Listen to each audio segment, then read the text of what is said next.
Assalamualaikum warahmatullahi wabarakatuh. Saya ingin mengucapkan selamat maju jaya dan tahniah kepada Pribumi atas ulang tahun yang ke-30 Pribumi. Pribumi telah banyak melakukan terbaik untuk para remaja Bumi dan bekerjasama rapat dengan pasaran modal termasuklah Suruhanjaya Security dan juga dengan Bursa Malaysia. Jadi selamat maju jaya kepada Pribumi. Semoga terus maju dapat mempertingkatkan lagi pasaran modal di Malaysia ini. Terima kasih.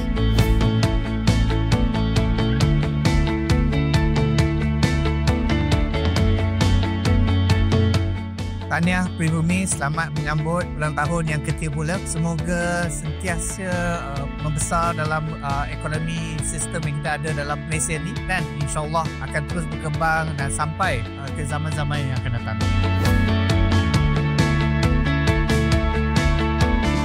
Pribumi juga telah melakar sejarah apabila berjaya melancarkan Pribumi Bursa Malaysia Zakat Index PBMZI.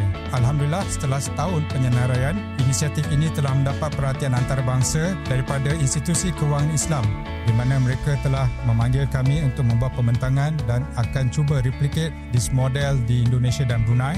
Dan insyaAllah pada minggu hadapan saya akan membentangkan kertas kerja di World Zakat and Wakaf Forum di Kuching, Sarawak.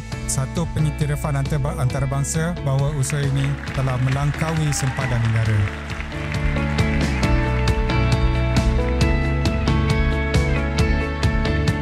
PBMZI telah meletakkan Malaysia sebagai peneraju dalam memperkenalkan instrumen pelaburan berlandaskan maqasid syariah di peringkat global. Izinkan saya sekali lagi mengucapkan setinggi-tinggi tahniah kepada Pribumi atas ulang tahun ke-30 ini. Dengan semangat kebersamaan, saya yakin Pribumi akan terus menjadi peneraju dalam memperkasakan penyertaan Bumi Putra, memperkukuhkan pasaran modal negara dan terus menyumbang kepada kemakmuran negara.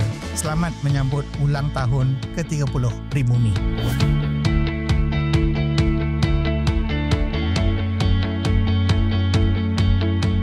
Saya, Dato' Azman Abidin Susur Politik kepada Yang Berhormat Perdana Menteri ingin mengucapkan tahniah kepada Pribumi di atas ulang tahun yang ke-30 pada tahun ini. Saya berharap bahawa Pribumi teruskan perjuangan untuk membela remaja Bumi Putra di pasaran modal.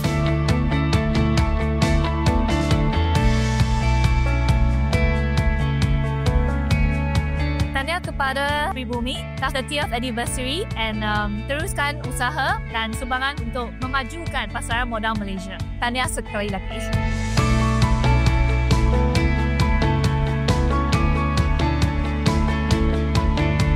Kita telah menerima kedatangan daripada Yang Berhormat Senator Datuk Seri Amir Hamzah sebagai Menteri Kewangan juga sebagai satu pengiktirafan kepada industri remaja Bumi Putra Malaysia, dan insyaAllah Pribumi akan terus membawa harapan yang lebih segar dengan idea-idea baru dan produk-produk baru bagi menjaga kepentingan ahli-ahli serta juga pelabur-pelabur Bumi Putra di Malaysia. Terima kasih kepada semua hadirin, Div-Div Kehormat, VIP dan juga pemain-pemain industri.